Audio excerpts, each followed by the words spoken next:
On today's episode of the NASM CPT Podcast with me, Richey, I explore 10 things you need to know before being self-employed as a personal trainer. In this episode, we discuss the importance of a business credit card that's used just for your business, nothing else. We talk about setting money aside for taxes and Social Security and retirement, and how the heck are you to build new clients? Where are your clients coming from? We're going to talk about this and more. So make sure that you like, follow, subscribe, and share with your fitness friends and family, and also leave a 5-star review. Now, here's the episode on 10 things you need to know before becoming a self-employed personal trainer. You're listening to the NASM CPT Podcast with Richey, winner of the Sharecare Emmy Award for Social Storytelling and the official podcast of the National Academy of Sports Medicine. Hey, y'all, and welcome to the NASM CPT Podcast. My name is Richey, and today I want to bring 10 lessons to you that I've learned about being a self-employed personal trainer. And what many of you may know is that I also own some gyms in New York City, and we rent space out to self-employed or independent personal trainers. So some of these lessons are lessons that I have learned personally, and some of them are lessons that I just see mistakes happening over and over again with new trainers that want to break out and be self-employed and move away from corporate gyms and start their own business. There's like an inevitable drive to want to open your own gym and start your own independent training business. And I admire that about everyone in this industry. Like, what else can I do? Where's my next? What's next? And how can I make that happen? But unless you've probably met somebody who's gone through this, have you heard somebody tell you some of the important things that you need to have teed up before you even make those steps? So if you are going to the self-employed route, so you're becoming independent as a personal trainer, or you're thinking about it, then follow me on these top 10 tips when it comes to self-employed personal training. And number one is this. Number one, I know this. I remember this from when I was first thinking about going off and starting my own training business. It's scary. It is scary to leave the gym and to go out on your own. So my suggestion is start with one foot in and one foot out the door. So don't just say, hey, I'm ready to jump out and go independent. And some people can do that and they do fine. But if you're having a problem with that scary moment of, am I going to go fully independent? Am I going to go fully self-employed? And I'm leaving the comfort of a corporate gym where I've been training. I have people who set me up with new clients, who have set me up with my clients in the past, given me a space to train. And now all of a sudden I got to figure out how I'm going to do all that stuff. Maybe it's not jump out and just leave. Maybe it's one foot in, one foot out. Maybe start with taking the afternoon clients off your schedule at the corporate gym and trying to go independent in the afternoon and keeping your morning clients at the steady job, or vice versa, or just pick up some independent clients outside altogether of your training schedule at the corporate gym. So if you're working at a gym and you can pick up clients at 2:00 in the afternoon independently because you're not training anybody at that time, then maybe that's your home run. But in order for you to know, is this something that I can do and sustain, maybe start with one foot in and the other foot out. Number two, you will make more money per session, but you may not make more money overall. And I know a lot of people who would rather work more to make more money. And I know a lot of people who would rather work less and make just as much, or maybe not as much money, but pretty close. But here's the thing. You are going to make more money per session. If you make, let's say, $40 at your gym, right, per session. I don't know, I'm making numbers up. So you make $40, but your member, your person that you train is paying $100, then you're probably not going to immediately take that price all the way up to $100. Now, I suggest if you're going to leave and go independent, make it the same price. So you're $100, but you might want to whittle out a deal and say, hey, if you go up to, you train at 75, if you trained with me by enrolling at the gym, it'd be $100 per session. So I'm making more money, you pay less money. It's good for both of us. What's good for the goose is good for the gander. I don't even know what that means, but I like to say it. So you can take that, and yes, maybe you are going to make more money per session, but it's harder to get clients. That's hard. That's the challenging part of being self-employed. There's nobody there giving you like, hey, here are the new members. Can you call them and set them up with a complimentary session? Can you do an orientation into the gym? And then maybe they'll be interested in personal training, and that's how you can build your business. Maybe you just don't have access to those type of opportunities. So I suggest being very aware of it, that it's not always more money for you if you leave. Now, people who do it successfully make a lot more money. That's why, go back to number one, keep one foot in, one foot out, and make sure that you feel comfortable building your independent business before jumping directly into it. All right, here we go. Number three, you got to identify where you are going to train independently. Are you going to be the independent trainer that throws, has an entire gym in the trunk of your car, and then you just drive to people's houses, right? That's a great opportunity. It's a great business that you can build. Are you training inside? Are you training outside? Or if you go to their houses, do they have space for you? Can you bring your stuff in? Are you going to have to haul in a half a dozen kettlebells every time you go to somebody's house? Are you going to have a place where you can set up? Are you going to an independent training gym like I offer for trainers here in New York City? Is that even available to you? Are you going to train at the park and go outside? And when you do train at the park, I know some boot camps that would train at the park, and I'm telling you, they would do rain or shine. It would be freezing, and they still held class. But it's easier to do that in a class than it is for one-on-one training. When they're paying you a lot more money, sometimes they're like, hey, I'm not in it for this. I don't want to go out and train in the rain. I don't want to train in the cold. If we're not going to be at least comfortable while you make me miserable in the workout, if I'm not going to be comfortable, then I'm going to have to cancel the session. So be prepared. Be prepared that you need to identify where you're going to train independently. You got to have a plan for that. You know what you're also going to need a plan for? Number 4, how are you going to build your clientele? Now, you need to have a good idea about how that's going to happen. And if you don't have that in place, then I am concerned for you as a self-employed personal trainer. So I understand these are lessons that I've learned as a self-employed personal trainer, but also lessons that I've learned from people who come to the gym as self-employed or as independent trainers. And then it fizzles away and dies out because they don't know how to build their clientele. They don't know how to do it. And they think because they have maybe a decent social media following, that social media following is going to lead to personal training business. I'm going to tell you right now, people oftentimes will follow you because you're inspirational, because they like your humor, because they like the vibe that you put out.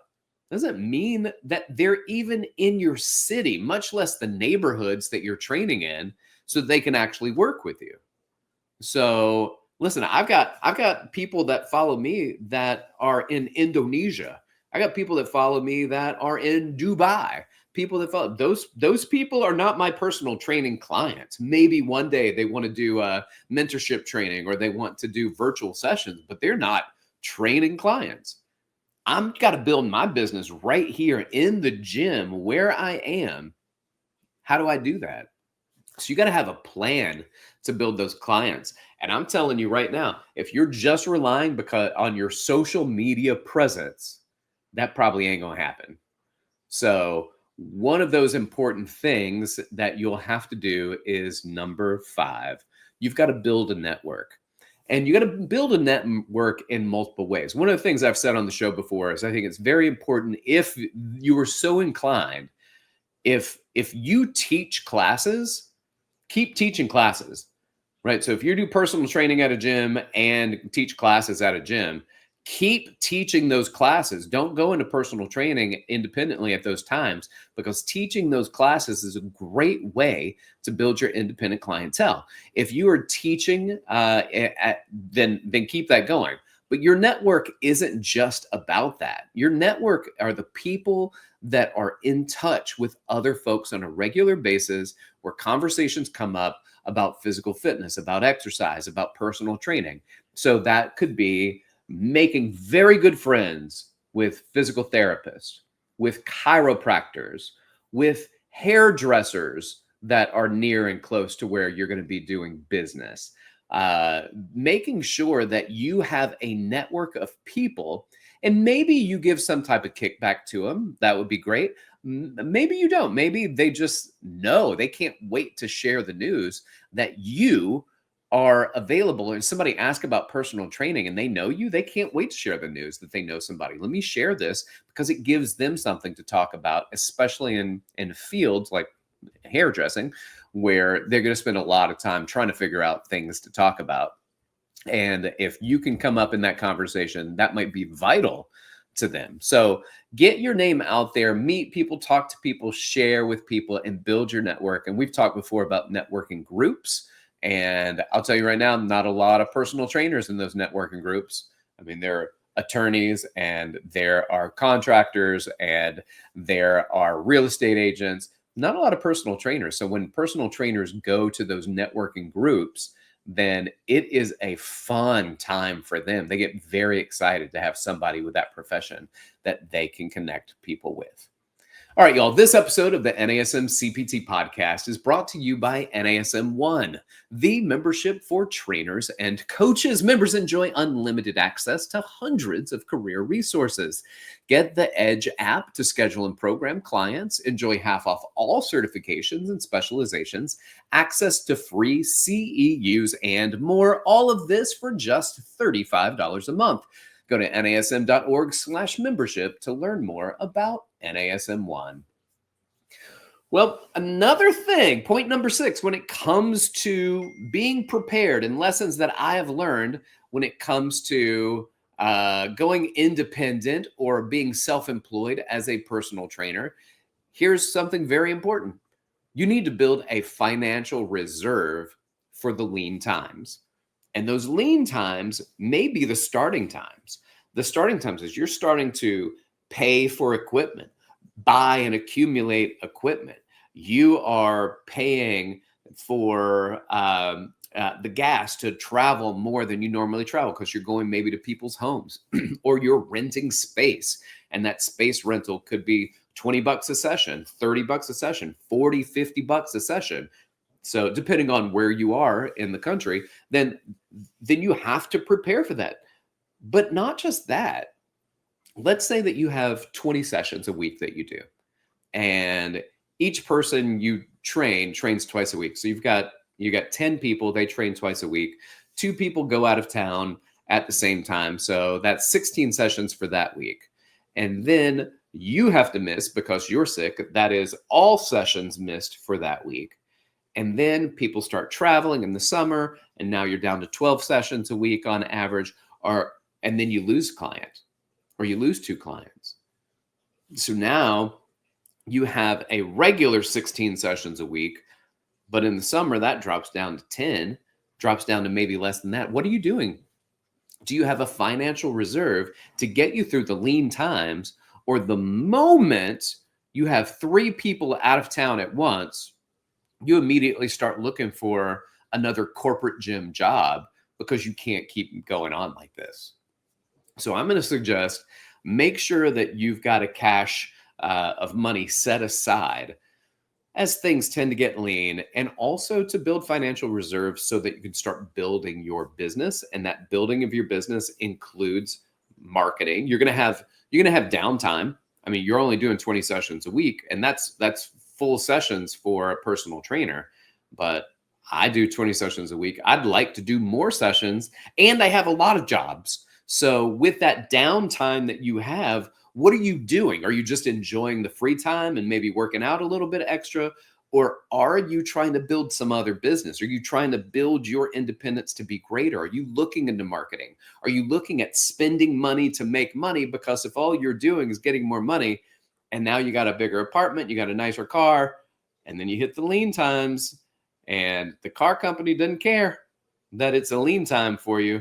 When that money is due at the beginning of every month. And your new apartment, which is nicer and fancier and maybe above your means, because you did not consider what the lean times might look like. So be prepared for that. Number 7, get a credit card for fitness related expenses. This one is a game changer, because you're going to have to do something very important. And I'm going to talk about this in a little bit, but you're going to have to pay taxes. And if you're not prepared for that, then that can be troubling. But what you're also going to likely do is have expenses that you can write off. Again, you can write off the mileage on your car for where you travel. You can write off the expenses that it takes to rent a facility. When you buy gym equipment, you can write that off. So be aware that there's a lot more that you can write off as opposed to a standard deduction if you are above the amount of the standard deductions. So get a single credit card, or if you have multiple credit cards, just take one of those credit cards and say, this is my business card. The only expense that ever goes on that credit card is a business expense. So at the end of the month and at the end of the year, when it comes, April, and we got to get prepared to pay our taxes, there's a list of all of your expenses laid out all in one place on one credit card. You don't have to go through and be like, I don't remember what this was. I don't remember what I did this for. I bought it, but I can't show that I bought it, so I don't know how much to write off. It's in one place. Everything in one place. It's going to make your life so much easier. So again, you don't have to get a special credit card for it. If you already have a credit card, just make sure nothing is on a credit card you already have, that's paying for, your Netflix. So you cannot write that off. Make sure nothing is on there except for your business expenses. All right, cool. Next one, number 8. You got to get liability insurance. This is a must. There are no questions about this. If anything happens to your client, then you have the financial coverage to take care of them in case they get hurt. If you are at a facility, using their facility, and you're tossing a medicine ball and it slips out of your hand and it hits the mirror, somebody's going to pay for that. And it'd be a lot nicer if that would be paid for out of your liability insurance and not out of your pocket. So a lot of times you can get $1 million of liability insurance for the year for $200 or less. And usually I see it for right around that, but less than $200, that will cover up to $1 million in liability damage. So again, not a question. You've got to get liability insurance if you're going to be self-employed as a personal trainer. Number 9, very important. I'm going to spend a little bit of time on these last two. Number 9, you got to create value beyond the training session. Listen, you're a business owner now. You've got to up your game. You can't just go into a session and say, okay, here I am for just this session, and you'll never hear from me again. What are you doing to make those sessions more valuable? I know some things that I do and I see other trainers do is that some trainers buy those hip loops and they just give them away during a session. And I know, listen, the hip loops cost maybe $5. If you went fancy, maybe $10 for some of those hip circles. You do around your knees or your feet, you do your side stepping and monster walks and things like that. I have a client, she rents at my space, and she brings in a branded version of a coffee in her coffee drinking thing with protein every day to every single client. It comes in with that coffee for her morning clients that drink coffee, and it's a protein version of that coffee, and it's got her logo. It's a glass bottle. She brings it in, and she hooks people up in every training session that she has with that. And they can turn it down, and that saves her a couple bucks. She don't have to do that. But they can also say, yeah, I like that. And she creates more value. I know also there are people that all the time I'll text them outside of the gym because I know that man, this one guy, poor guy, Ohio State fan, and here I am, Alabama Crimson Tide fan, and we text all the time when it comes to college football because we're trying to see how that's going to put us in a more advantaged place to be able to play each other for the national championship. And then after that, then we can dislike each other for the day. But we build that camaraderie. I like to find out what's interesting to you. And I text you, hey, there's a new Broadway show. And I know you love to go see Broadway shows. Did you hear about this? Incredible. Keep it professional, but be friendly and let them know that you're thinking of them outside of the training session. Send them their workouts. Let me know if you have any questions about the workout that we did. This is what we did. Anytime you want it, I can just copy, paste it, send it to you because I've written everything down. And I have clients that they'll text me and say, hey, thanks for the workout. Can you send me the workout that we did? Because I forgot to do it immediately.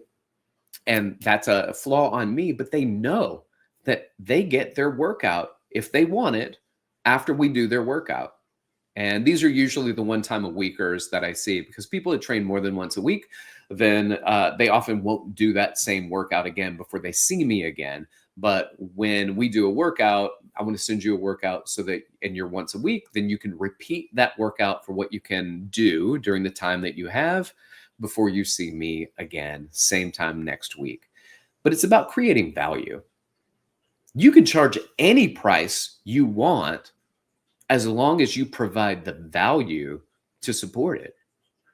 Your prices are inconsequential as long as your value is consequential. So you have to create the value in who you are and what you do with the group that you serve. And then the prices, it's not a big deal as long as you provide the value. You could charge $10,000 a session, but that $10,000 a session has to come with incredible value. And it can't just be the workout because nobody's paying that. So if you want to charge $400 a session, where's your value? You've got to provide and prove your value. Show that you're valuable. Come up with ideas to increase the value of what you offer. I gave you a couple ideas, but you've got to set that out. Here's another piece of value that I got from a guy that I used to get some clients from, and it came to cancellations. So I think his was a 12-hour cancellation policy. Most trainers have a 24-hour cancellation policy. And, you get to work for people for a while, and it's really hard to charge some people when they can't make it because they're regular. And I got to be honest, I don't charge my clients very much because I own the gym, so I'm at the gym already. But if you're coming into the gym to meet and train somebody, then you got to hold them to that 24-hour cancellation policy. And here's what he would do. He would say, you're going to owe me for the entire session, but I'm going to take half of the session and I'm going to donate it to a non-religious, non-political charity of your choice.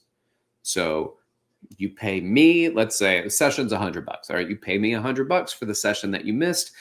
50 of that is going to go to St. Jude's Children's Hospital. Well, they're going to have a hard time saying, hey, I can't believe you're going to charge me for the session I missed when they know that half of it's going to go to St. Jude's Children's Hospital.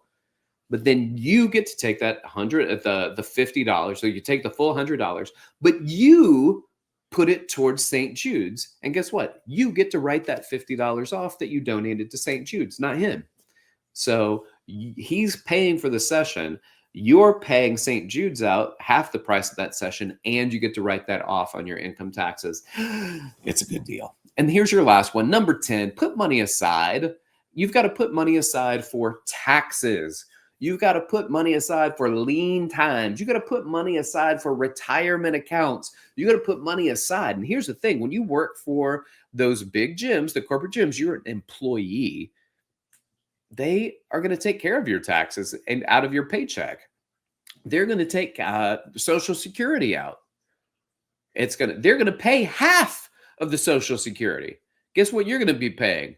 100% of the Social Security. And I know what you're thinking. Rick, that ain't going to happen because when I go independent, they're going to pay me cash and I'm going to claim nothing.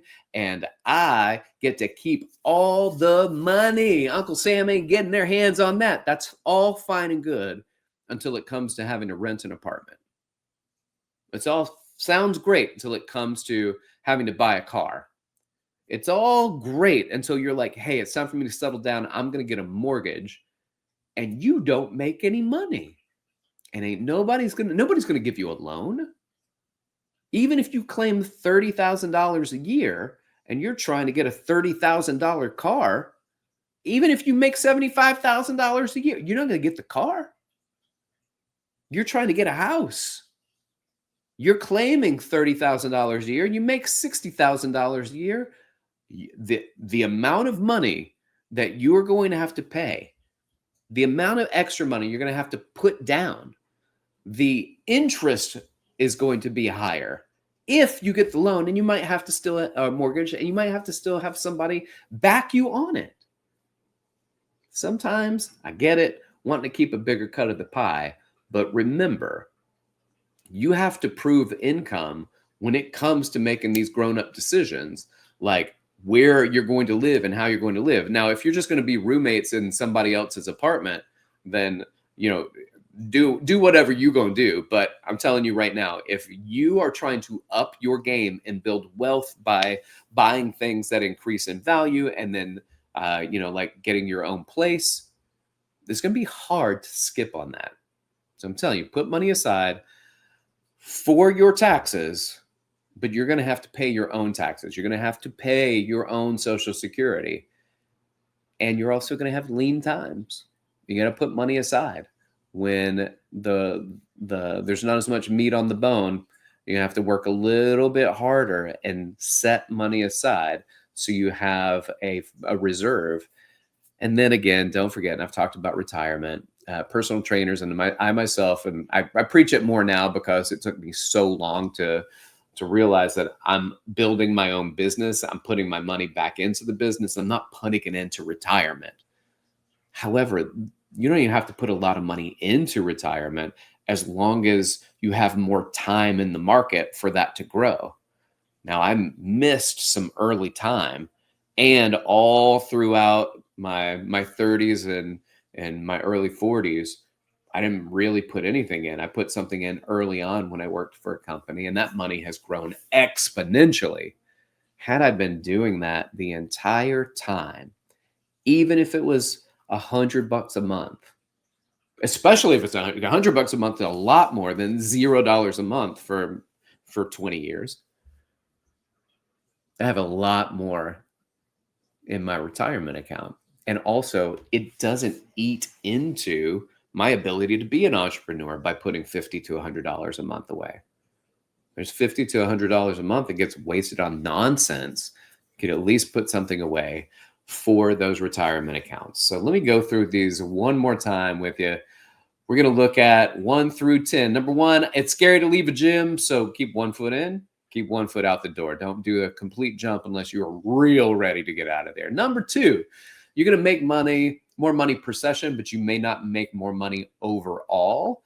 So be aware that you can make more money in the session, but you might be doing less sessions, and that may not be the most value for you. Number 3, identify where you're going to train as a self-employed trainer. Number 4, you need a plan to build clientele. Number 5, you need a plan to build networking. So what's your network? How are you going to build that? Number 6, build a financial reserve for the lean times. Number 7, get a credit card for fitness-related expenses only. Number 8, liability insurance. You got to do it. Liability insurance. Number 9, create value beyond the training sessions. And number 10, put money aside for your taxes, but also for lean times and for your retirement account. Thanks for listening. And thanks to our producer, Eric Sorensen. Like, subscribe, share, leave a 5-star review. And if you want to reach out to me, you can do so. Hit me up on Instagram at dr.rickrichey or email me rick.richey@nasm.org. All right, y'all keep inspiring people to fitness. Thanks for listening. This has been the NASM CPT Podcast.